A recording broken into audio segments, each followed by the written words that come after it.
का हो आदित्य मम्मी? का जी? आई गयो? हाँ आएगी। और घर परिवार कैसे बा सब में? सब ठीक बा। बाबू माई सब ठीक है? हाँ बाबू माई सब ठीक है। अकरे का है जी? इकर धनिया का की है?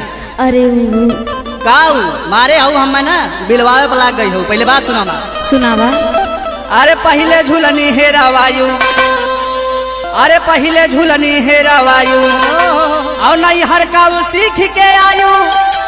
अरे कहाँ दिहलू बिलवाई कर धनिया ना, कहाँ दिहलू बिलवाई कर धनिया ना, कहाँ दिहलू बिलवाई कर धनिया ना, कहाँ दिहलू बिलवाई कर धनिया ना, कर धनिया ना, कर धनिया ना, कहाँ दिहलू बिलवाई कर धनिया ना, कहाँ दिहलू बिलवाई कर धनिया ना, कहाँ दिहलू बिलवाई कर धनिया ना, कहाँ दिहलू बिलवाई।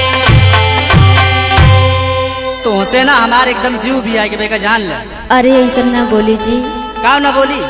एक तो पैसा कौड़ी कोनो हुए ना है, ऊपर से बिलवाई बिलवाई निमक जाबू तू। अरे बनवा दिया। हाँ बापे के तोरे अकाउंट खुलब ना, पैसा आवत बा। ऐसा काहे बोलत हन जी? बात सुन पहले हम। सुनावा। अरे रोज गहना बिलवावा, अरे रोज गहना बिलवावा, अरे तो कई मुंह बनाई के आवा। अरे पैसा बिना नाही भइल बारो पनिया ना, पैसा बिना नाही भइल बारो पनिया ना, पैसा बिना नाही भइल बारो पनिया ना, पैसा बिना नाही भइल पनिया ना, पनिया ना, पनिया ना, पैसा बिना नाही भइल बारो पनिया ना, पैसा बिना नाही भइल बारो पनिया ना, पैसा बिना नाही भइल बा। सुन पहले हमारी बात सुन। अच्छा सुनावा। अरे बन के घूमेलू महारानी, अरे बन के घूमेलू महारानी, अरे लाऊ नई परेशानी। अरे कैलू हम के तबाह बारी धनिया ना, कैलू हम के तबाह बारी धनिया ना, कैलू हम के तबाह बारी धनिया ना, कैलू हम के तबाह।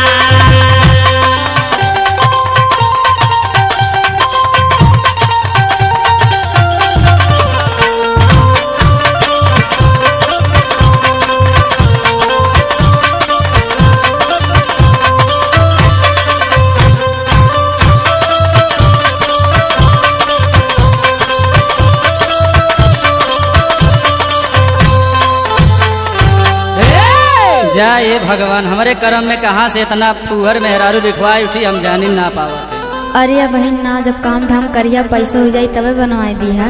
हाँ पैसा ही तोरे बाप के पुदीना की खेती होत बा ना रोज। इस सब ने बोली जी। पहले सुन बात। सुनावा।